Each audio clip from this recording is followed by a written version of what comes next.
పరిష్కరిస్తా పరిష్కరిస్తా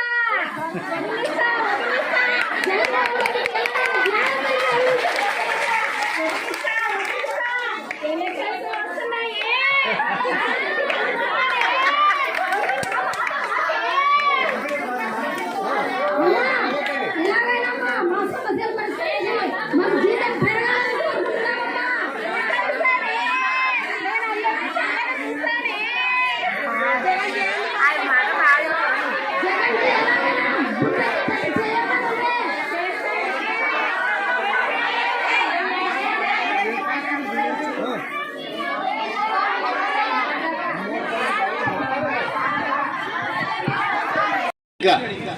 ఏ ఒక్క హామీ నెరవేర్చలేని ప్రభుత్వంగా ఉంది ఇది.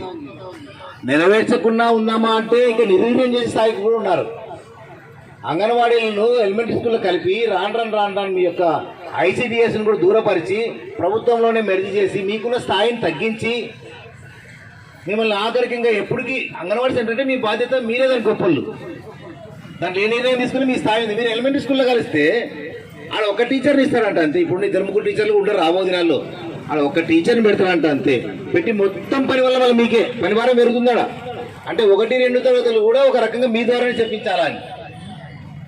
ఒక రకంగా కేంద్ర ప్రభుత్వం కూడా ఏం ఆలోచిందంటే మాకు దాని ద్వారా వచ్చే శాలరీ వేతనాలు అధికమవుతున్నాయి, వాటిని కూడా మనం తగ్గించుకోవాలని రాష్ట్ర ప్రభుత్వం పాడేద్దామని రాష్ట్ర ప్రభుత్వం ఏం చేస్తుందని మిమ్మల్ని ఇక్కడ కలిపి ఆఖరికి మిమ్మల్ని ప్రభుత్వ ఉద్యోగులుగా కాకుండా ఇంకా టెంపరీ వారీగా చేయాలని మీ ప్రభుత్వం చూస్తుంది.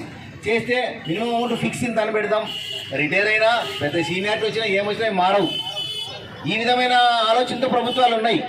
కనుక ఇది మంచి సమయం మనకి, ఇది ఎన్నికల టైం. ఇది ఏమైనా అవకాశం ఉంటే ఈ టైంలోనే వాళ్ళు తగ్గాలా, మనం ఉధృతం చేయాలా. ఈ సమయం తప్పితే వేరే సమయం మనకు రాదు. కనుక శ్రీశ్రీ చెప్పినట్టు పోరాడితే పోయేది ఏమి లేదు, బానిస సంఖ్యలు తప్పని. మనం పోరాడితే ఏం పోతుంది, మనకు వస్తే లాభం వస్తుంది.